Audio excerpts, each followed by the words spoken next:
Hey guys, I'm in Las Vegas at Interbike, and I met up with my friend Vinny from Enzo Ebikes. How's it going, man? Doing well. How are you? I'm awesome. And you know, I wanted to introduce you real quick, but I'm really excited to look at your latest Enzo bike. This is the folding model.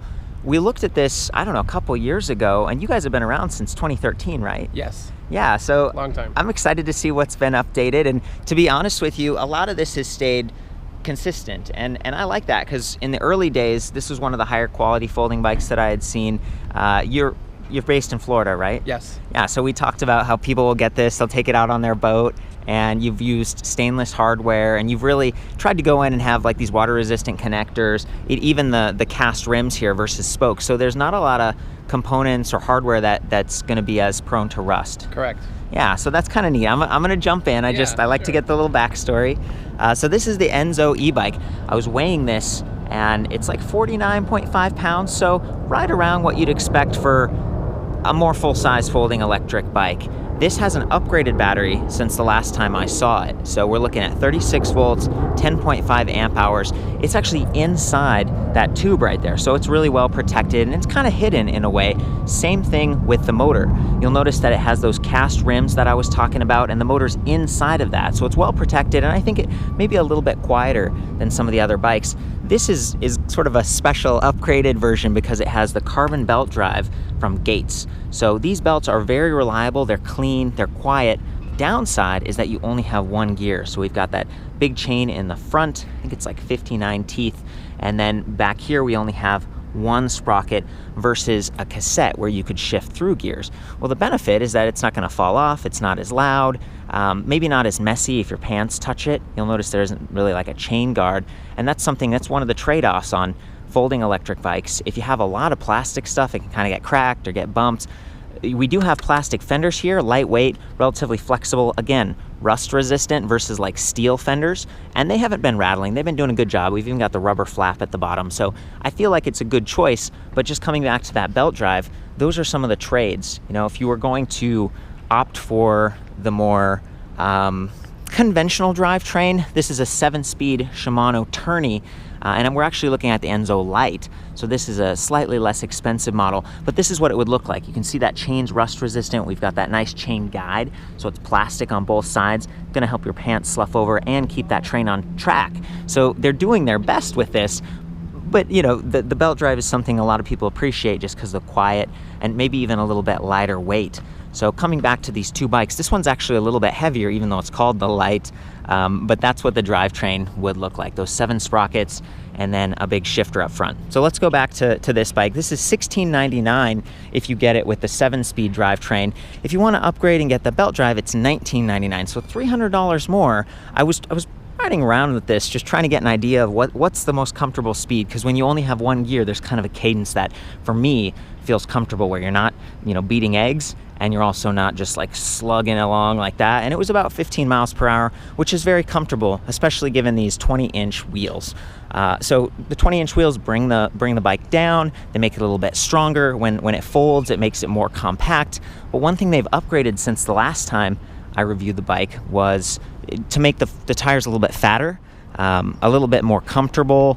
It's going to feel more stable, track a little bit better. So these are Kendas 20 by 2.125, and look at that, they've got that reflective sidewall stripe on the tire as well. So that's going to help you stay visible. If you opt for this color, you're definitely going to be visible. It's like this neon yellow. They also have black, white, silver, orange, pink. I mean, they have a bunch of different colors and some neat accessory upgrades. But there's a lot that the bike just comes with, including this little phone holder, which is like, you know, it's kind of interesting. The more interesting part to me is that they have a 5-volt, 1-amp USB Type A charging port right there, and that taps into the battery. So the battery, 36 volt, 10.4 amp hours versus the older one, I think it was like 8.8 amp hours. They even have an upgrade. Unfortunately, it's the kind of thing where you get it in addition to the bike. You can't just upgrade when you're buying it. But for $500, you can get a 36 volt, 12.5 amp hour battery pack to go a little further. To me, it's neat for a company that really only makes a couple products like this. Vinny, it seems to be really focused on customer service. He's been around for a long time. The batteries are still available, so he's there to support you. That kind of thing. That's nice, because you're still spending some money on this and want to feel like, okay, well, at some point, if this battery gets dropped in the drink or goes, expires because you're using it a lot, you're going to be able to not only replace it, but maybe even get that upgraded battery pack for $500, which is pretty awesome.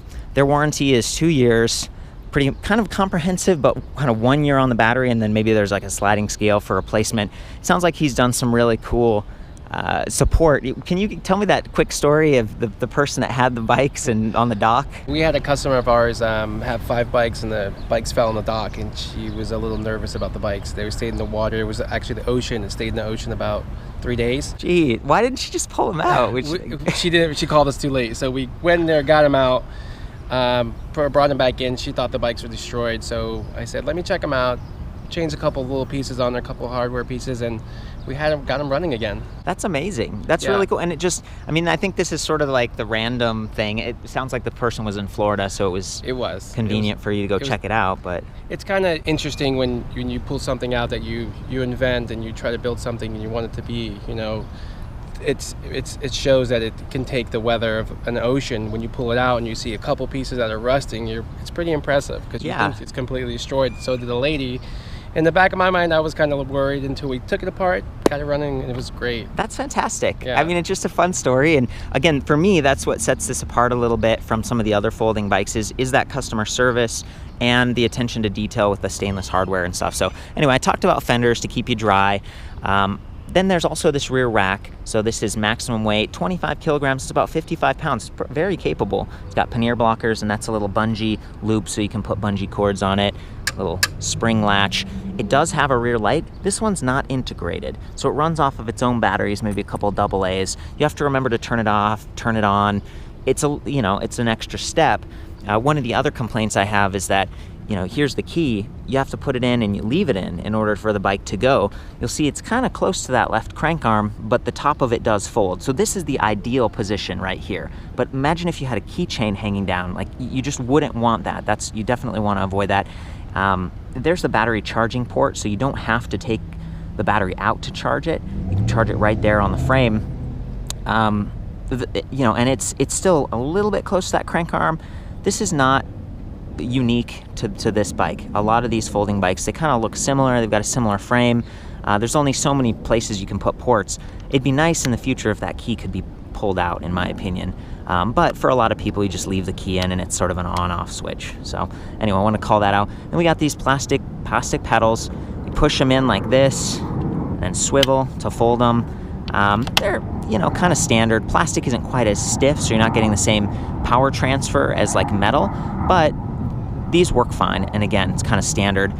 Kickstand, I love that it's adjustable length. The position is a little bit precarious. You'll notice if this bike, let's say that I'm walking it backwards like this out of the garage, and you're gonna kind of clink, and it collides with that crank arm. So just make sure if you're moving the bike around, you wanna kick that kickstand up. And while we're down here, you can see that metal support arm. That's for later when we fold it. And you can see the Cadence sensor in there. I think right now this one has an 8-magnet sensor, but Vinny was talking about upgrading to 12-magnet sensor soon, which will make it even more responsive, which is kind of nice. So little things, little incremental updates like that, nice to see. Also, some of the frame colors glow in the dark.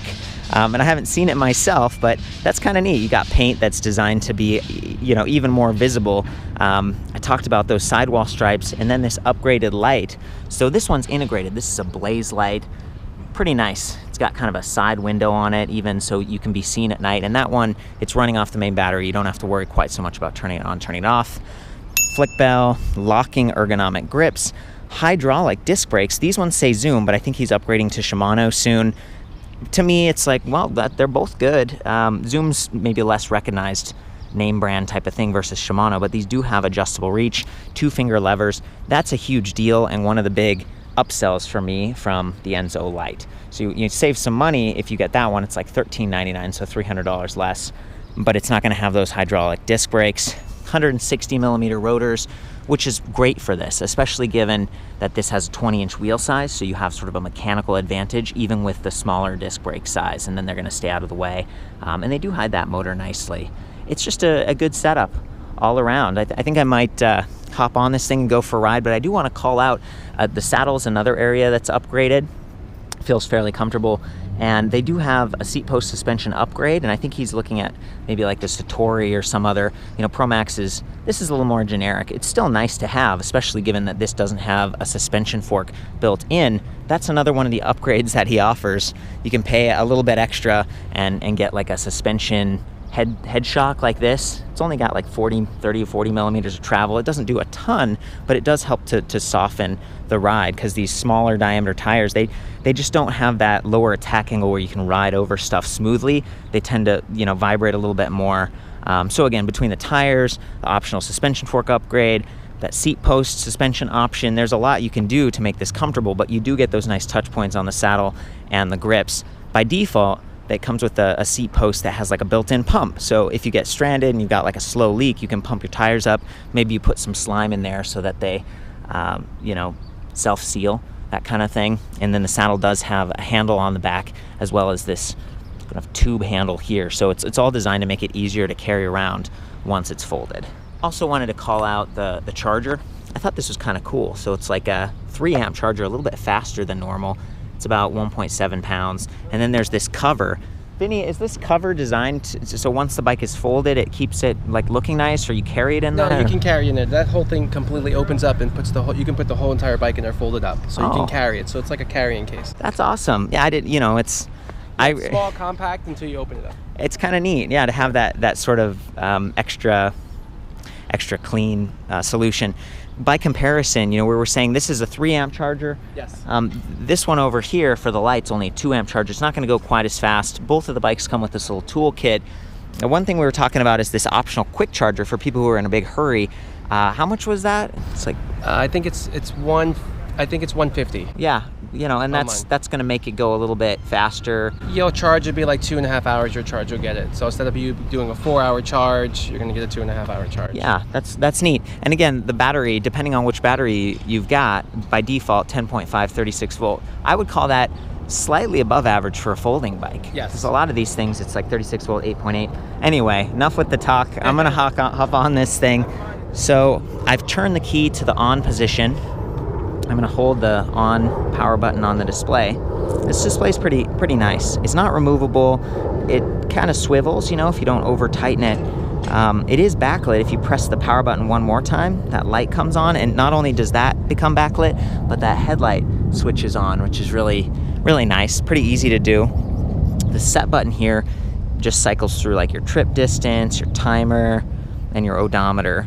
And then everything else is just miles per hour up here, voltage for the battery, as well as a 5-bar battery indicator.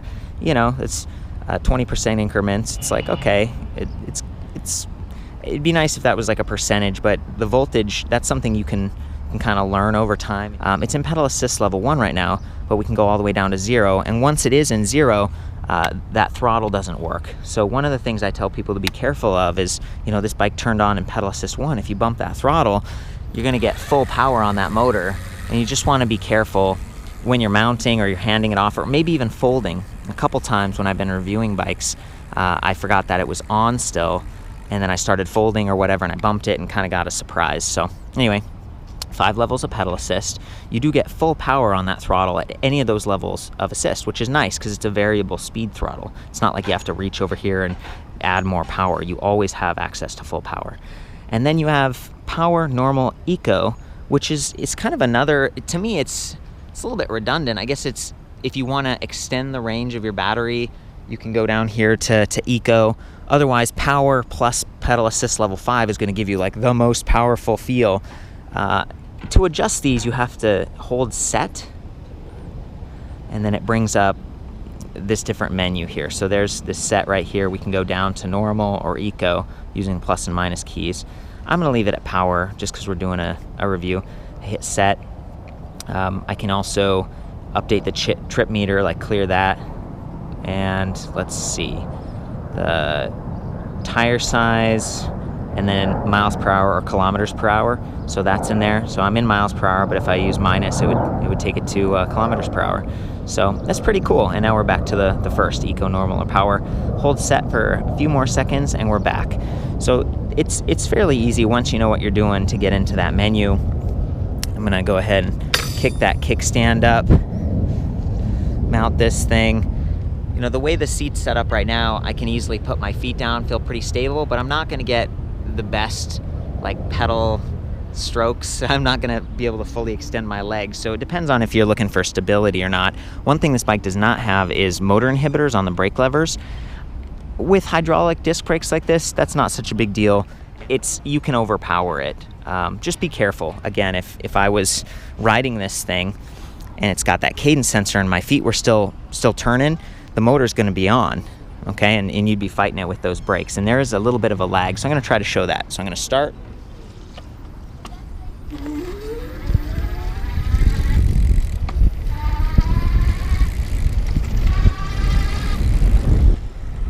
Okay, not the end of the world, but there is a little bit of lag going on when I start and stop pedaling. So just keep that in mind. That should be better when he gets the magnet sensor. Now I'm gonna use the throttle.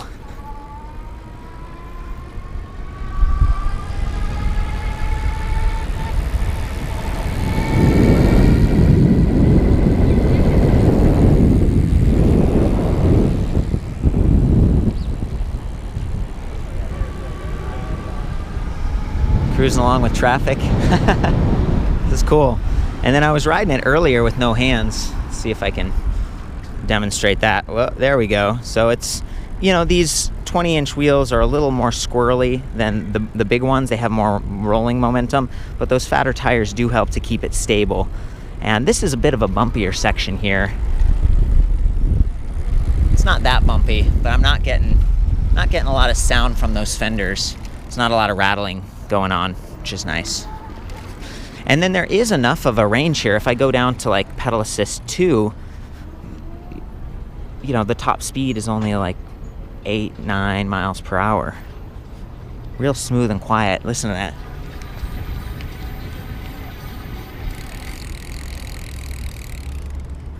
Very nice. To me, that's a great, like, it's nice that there's some, I guess, some variety in power. It's not just on or off. You can go a little bit like in between and have like a medium, comfortable, quiet, but you can always override with that throttle, again, for passing someone or climbing a hill. So I like this setup. Having the throttle on the left and going forward is a little funky, but you know, it would be a little bit crowded if it was over on the right, especially if you have the 7-speed and you got that trigger shifter going on. The wheels are both bolted on with nuts. There's no quick release, so you might need an extra tool if you get a flat tire or something. And do be careful of that cable in the back, because it could kind of get kicked or snagged if you fold the bike. Those are the little things that I think about.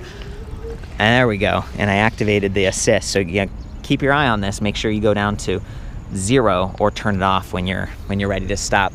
So Vinny's gonna come over and help demonstrate the folding. I do have all the dimensions back at the website. So here, we're gonna power it off first. And then what's the... First thing you want to do is you want to unlock the safety lock. Pull the lever down. Drop it all the way to the side. Pull another safety lock we have here. Cool. Kick your kickstand up. Good call. Yeah. Fold your pedals. Pull the latch. Look at that. That's awesome. And then there's the support strut I was talking about. Here's the battery. So, you know, if you want to get this thing out, there's actually like I think the lock. One of the other things I'd suggest, this doesn't have a magnet clasp to try to keep it closed, and that might be a rust thing. I've also seen them come apart, so the magnets are like, meh. Some bikes have like a rubber strap system, but you can go on Amazon or wherever, a local hardware store, and get an adjustable bungee cord, and then, you know, pull the tires together like this. And I would do it right here so you don't interfere with the fenders. But when you do that, then it keeps it from rattling a bunch, sort of keeps it together if you're driving around in a car. So go ahead, you got the key here? Yeah, there's a key, there's a little key holder in the bottom. I don't know if we can see if we pick it up like that. Oh yeah, there we go. So you want to put your key in and then turn it. Make sure you pull your key out, because a lot of people leave their key in and then they try to pull it out. Yeah. Hold right out.